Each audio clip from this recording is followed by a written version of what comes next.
Viajaba con autoridad para apresar cristianos, y en pocos segundos su vida se volvió del revés.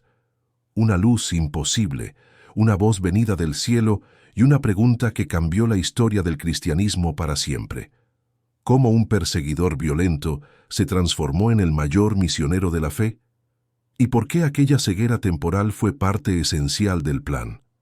Continúe hasta el final, porque los detalles más profundos de esta transformación aparecen solo en la última parte. Y suscríbase ya al canal con la campana activada para más revelaciones bíblicas impactantes. Cargaba cartas que eran sentencias de muerte. Saulo de Tarso atravesaba el desierto con una misión clara: apresar, torturar y destruir a cualquier persona que osara pronunciar el nombre de Jesús. Tenía autoridad, tenía convicción, tenía el apoyo de las mayores autoridades religiosas de Jerusalén.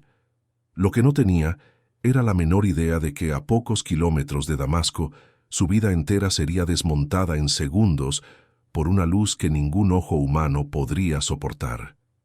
Para entender el peso de esta escena, usted necesita conocer quién era ese hombre antes de aquel día. Saulo nació en Tarso, una de las ciudades más importantes de Cilicia, región que hoy pertenece al sur de Turquía. No era una ciudad cualquiera. Tarso rivalizaba con Atenas y Alejandría como centro intelectual del mundo antiguo. Tenía una de las mayores universidades del Imperio Romano, con más de 500 años de tradición filosófica. Albergaba a pensadores estoicos famosos como Atenodoro, tutor del emperador Augusto. Funcionaba como punto de encuentro entre la cultura griega sofisticada y las rutas comerciales que venían de Oriente. Nacer allí ya significaba acceso a una educación que la mayoría de los habitantes del imperio jamás soñaría tener. Pero Saulo no era solo un ciudadano de Tarso. Él era ciudadano romano. Este detalle lo cambia todo. La ciudadanía romana en el siglo I era un privilegio extraordinariamente raro, especialmente para los judíos. De las decenas de millones de personas que vivían bajo el dominio de Roma, se estima que menos del 10% poseía la ciudadanía plena. Para un judío de la diáspora, esta condición era casi imposible de alcanzar. Significaba protección legal absoluta, derecho a un juicio justo en cualquier provincia e inmunidad contra ciertas formas de castigo consideradas degradantes. Un ciudadano romano no podía ser azotado sin condena previa, no podía ser crucificado bajo ninguna hipótesis. Tenía derecho a apelar directamente al emperador en Roma si consideraba cualquier sentencia injusta. Saulo cargaba con este estatus desde su nacimiento, probablemente heredado de su padre o abuelo, lo que indica que su familia ya ocupaba una posición social elevada desde hacía al menos 2 generaciones. Al mismo tiempo, él era fariseo, hijo de fariseos, nieto de fariseos. Los fariseos representaban a la élite religiosa intelectual de Israel.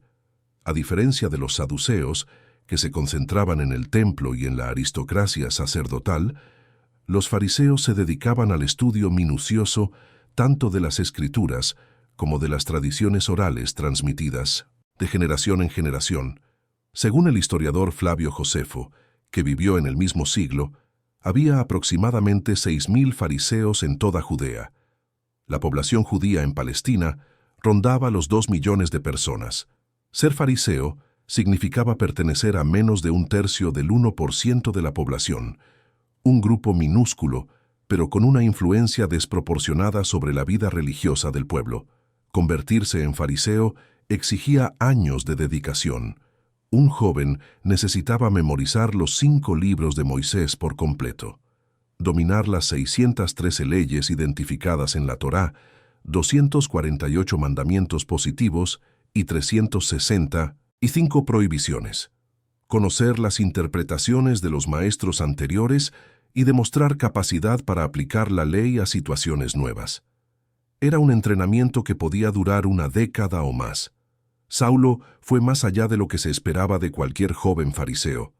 Fue enviado a Jerusalén, el centro del mundo judío, para estudiar a los pies de Gamaliel, el mayor maestro rabínico de su generación.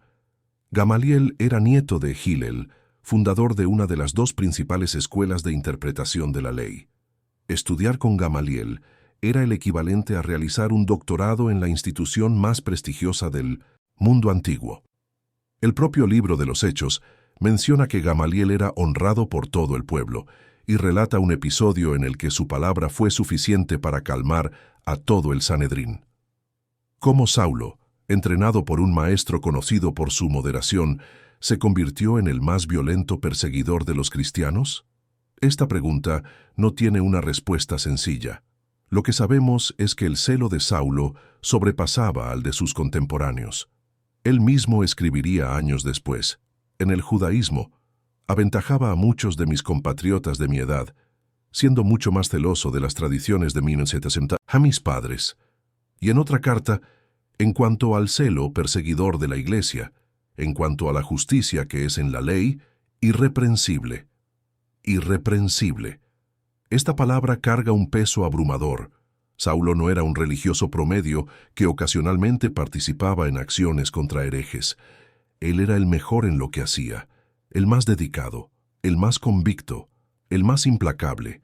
Y cuando el movimiento de seguidores de Jesús comenzó a crecer en Jerusalén tras la crucifixión y los relatos perturbadores de la resurrección, Saulo vio una amenaza existencial que debía ser eliminada antes de que contaminara a todo Israel. El primer momento en que aparece en las Escrituras es de una brutalidad que hiela la sangre.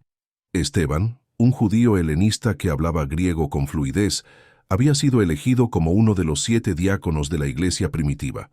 El texto de Hechos afirma que sus opositores no podían resistir a la sabiduría y al espíritu con que hablaba. Incapaces de vencerlo en el debate, recurrieron a la calumnia. Sobornaron a hombres para acusarlo de blasfemia. Esteban fue arrastrado ante el Sanedrín. Allí, ante el mismo consejo que había condenado a Jesús pocos años antes, pronunció un discurso que recorrió toda la historia de Israel. Comenzó con Abraham, pasó por José en Egipto, detalló la vida de Moisés, llegó a David y Salomón, y entonces, sin previo aviso, cambió las tornas.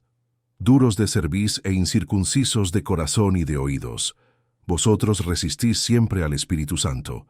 ¿A cuál de los profetas no persiguieron vuestros padres, y mataron a los que anunciaron de antemano la venida del justo, de quien vosotros ahora habéis sido entregadores y matadores, traidores, homicidas? La reacción fue explosiva. El texto de Hechos describe que los oyentes crujían los dientes contra él. La expresión indica una furia visceral, casi animal. Se taparon los oídos, gritaron para acallar su voz. Arremetieron todos a una contra Esteban, lo arrastraron fuera de los muros de la ciudad y comenzaron a apedrearlo. ¿Y dónde estaba Saulo en ese momento? El texto es quirúrgicamente preciso. Y los testigos pusieron sus vestidos a los pies de un joven que se llamaba Saulo. En los apedreamientos formales, los testigos de la acusación lanzaban las primeras piedras. Para tener libertad de movimiento, se quitaban sus mantos. Y alguien debía guardar esas vestiduras. Saulo no lanzó piedras. Él guardó la ropa de aquellos que las lanzaban. Estaba allí presenciándolo todo, asegurándose de que la ejecución siguiera los procedimientos. Y el versículo siguiente elimina cualquier ambigüedad. Y Saulo consentía en su muerte. Consentir, aprobar, considerar justo. A partir de ese momento, la persecución a los cristianos escala a un nivel de ferocidad sin precedentes. Hechos capítulo 8 comienza con una frase que congela. Y Saulo asolaba la iglesia, y entrando casa por casa, arrastraba a hombres y a mujeres, y los entregaba en la cárcel. El verbo griego para asolar es el mismo utilizado para describir la devastación causada por un jabalí salvaje cuando invade una viña. No es una metáfora gentil, es una imagen de destrucción brutal, sistemática, sin piedad. Saulo operaba con autorización expresa del Sanedrín. El sumo sacerdote tenía autoridad para emitir órdenes de arresto contra judíos acusados de herejía, y Saulo se convirtió en el brazo ejecutor de esas órdenes.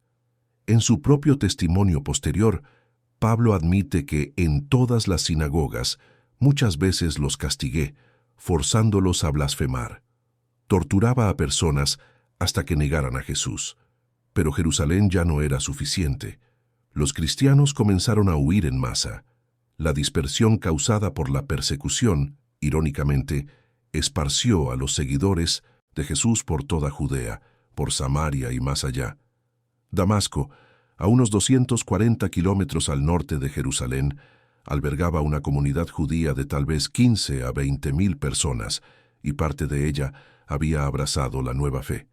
Saulo decidió ir a buscarlos.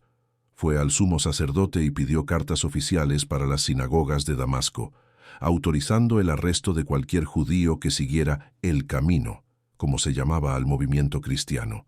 Con esos documentos en mano, Saulo reunió una comitiva y partió.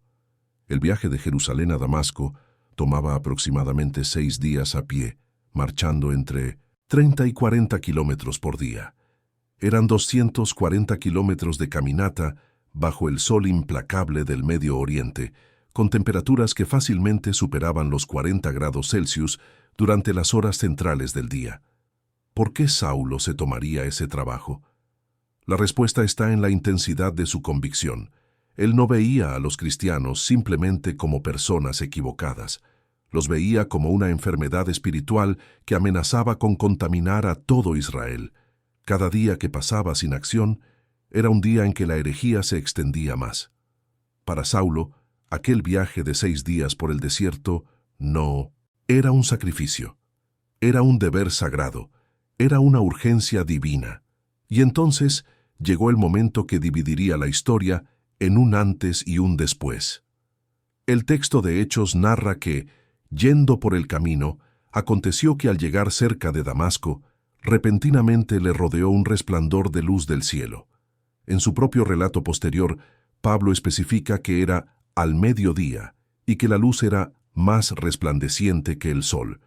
El detalle temporal importa. Mediodía en el desierto sirio significa sol en el cenit, luminosidad natural máxima. Y aún así, la luz que apareció fue descrita como más intensa que todo eso. Imagine la escena. Un hombre determinado rodeado por su comitiva a pocos kilómetros del destino donde ejecutaría su misión de captura. El sol ya castiga desde hace horas, el sudor corre por el rostro, los ojos están entrecerrados contra la claridad, y de repente, sin aviso, una luz aún más fuerte lo envuelve todo. No viene de una dirección específica, rodea por completo. Imposible mirar hacia cualquier lado sin ser cegado. Imposible huir.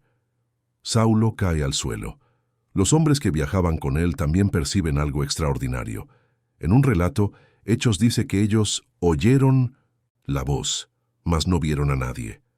En otro momento, Pablo afirma que sus compañeros vieron la luz, pero no entendieron la voz.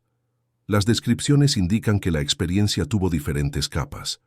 Todos percibieron algo sobrenatural, pero solo Saulo comprendió las palabras. El mensaje era personal.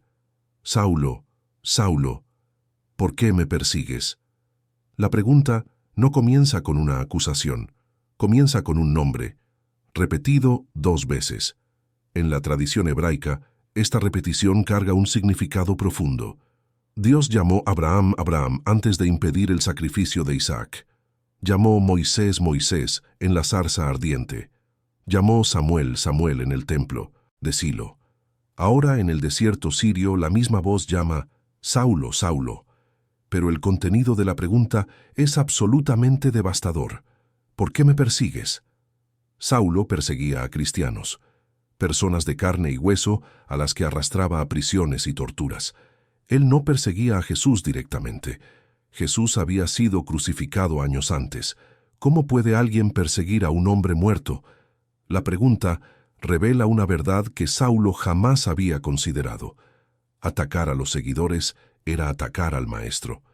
La iglesia no era solo un grupo de personas nostálgicas que admiraban la memoria de un líder ejecutado.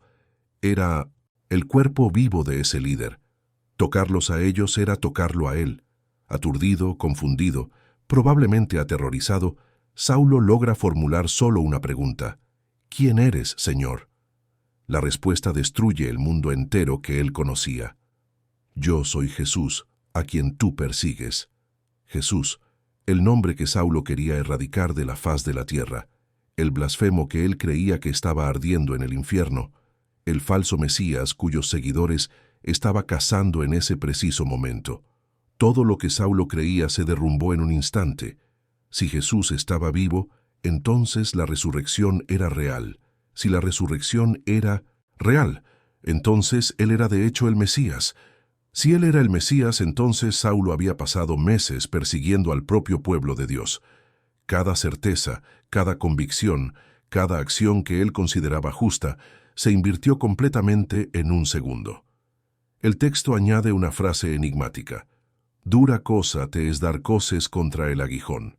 Los aguijones eran varas con punta de metal, usadas para conducir bueyes.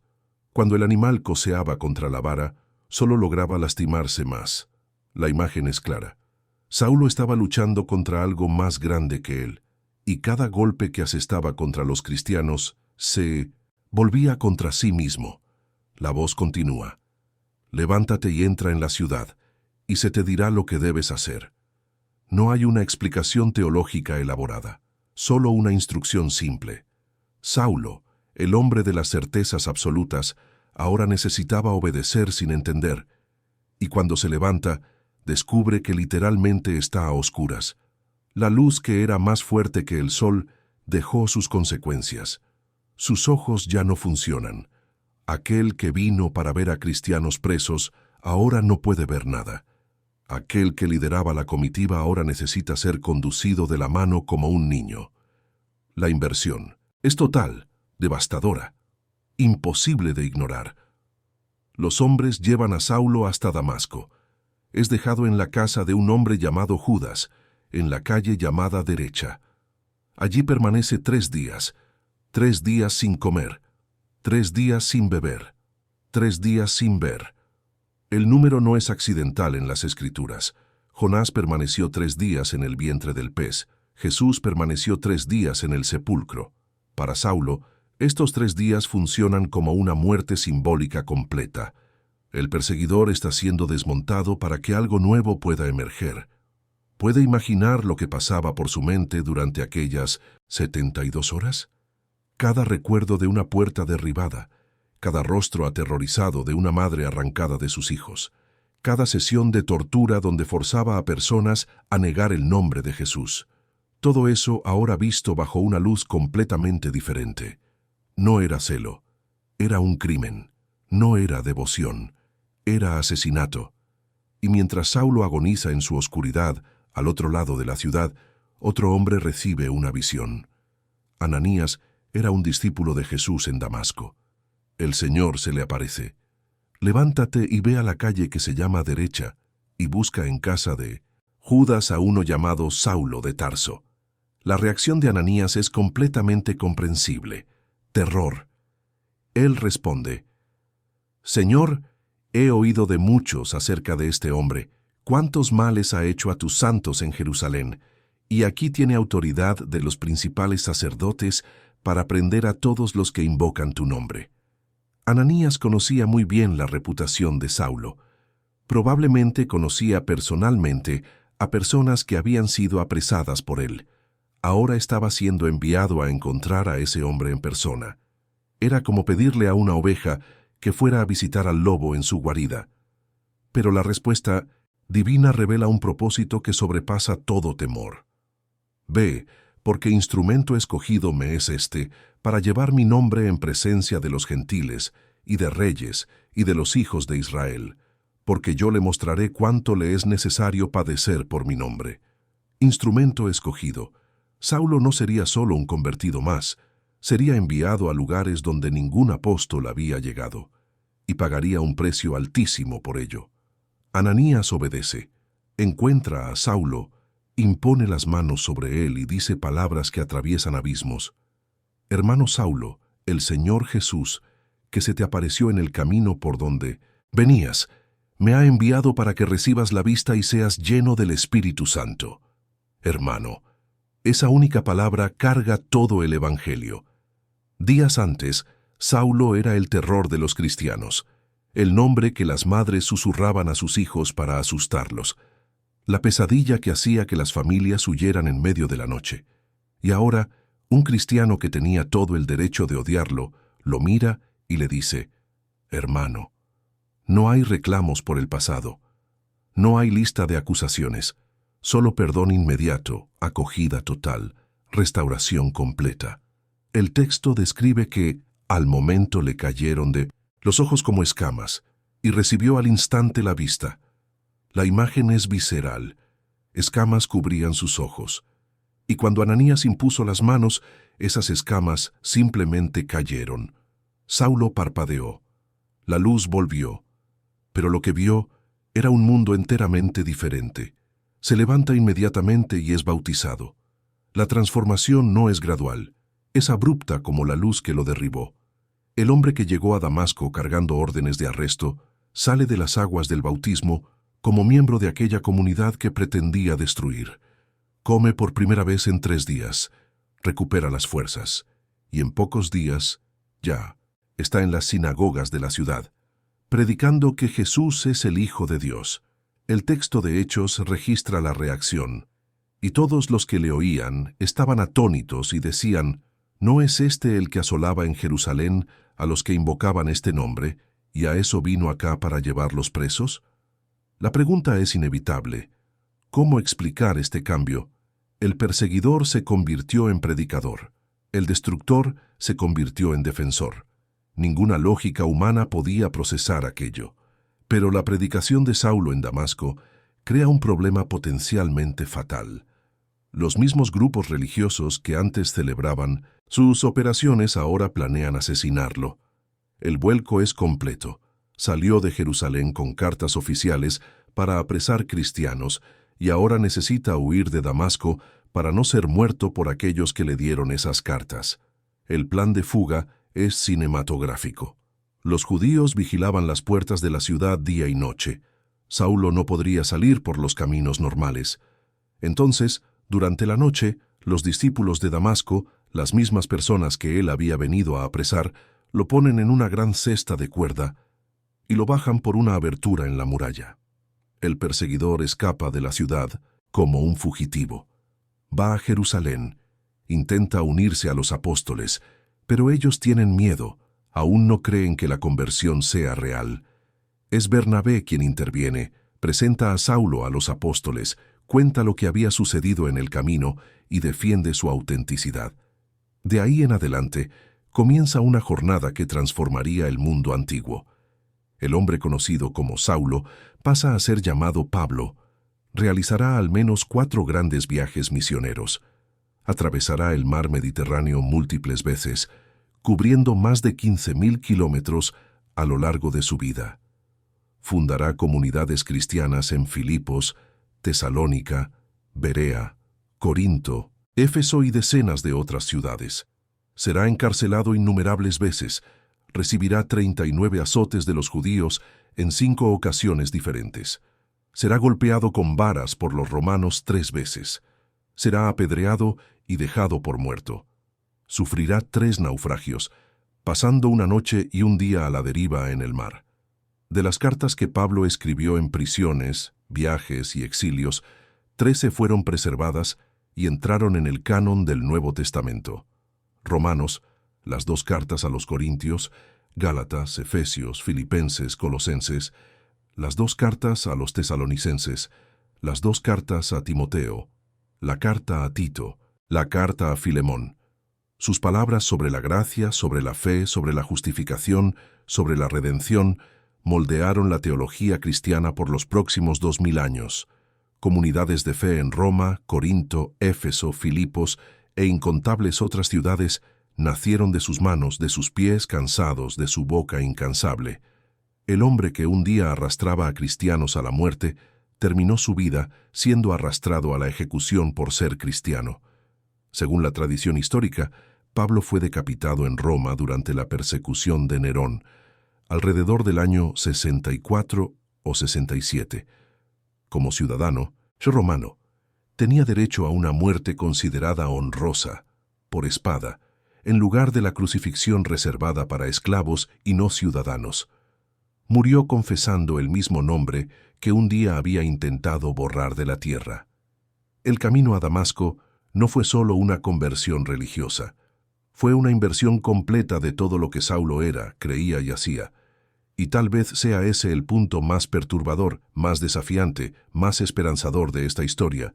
Si el mayor enemigo pudo ser transformado, si el perseguidor más implacable pudo convertirse en el misionero más dedicado, entonces nadie, absolutamente nadie, está fuera del alcance